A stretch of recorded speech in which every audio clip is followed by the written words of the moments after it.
Grasso, and your staff for convening this budget markup and for the hard work during this budget season. I've heard the needs of my community and also other communities during our outreach with the chancellor and the need of the student and parents and advocates from all over the district, including testimonies from government agencies. It is my effort to see that funds allocated in the FY20 budget are transparent and equitable amongst all awards. East of the River has the highest percentage of at-risk students and the highest rate of minority students in District of Columbia, yet we are disproportionately represented in the funding in the mayor's FY20 budget. I agree with the committee's concerns about the mayor's investment in education.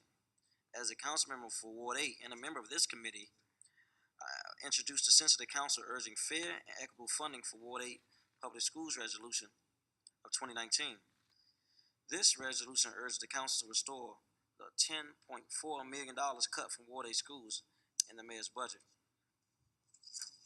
The current budget does not keep up with the increasing needs of Ward 8 residents and will hurt 4,067 students. Our schools should not have to pick between an art teacher or a librarian. We also need funding for social workers, mental health specialists, specialty teachers, computers, and other support programs. Ward 8 is projected to lose these supportive resources at 15 out of 20 schools. Anacostia High School may lose 12 teachers.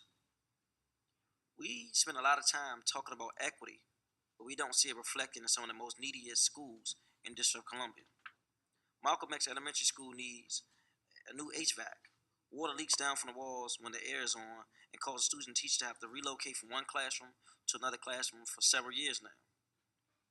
Yet even this school, Malcolm X, may lose $40,000 in the budget. I do want to thank the mayor for putting money in this budget for repairs. The chancellor testified that enrollment was a factor for the way budgets were allocated.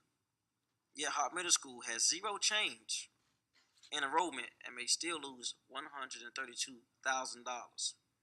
Even worse, the current budget recommendations kept at-risk funding at the same level it's been since 2016. This leaves many of our schools that serve students from the most disadvantaged backgrounds with even less when we need more. And during a time we had $1 billion more in our budget.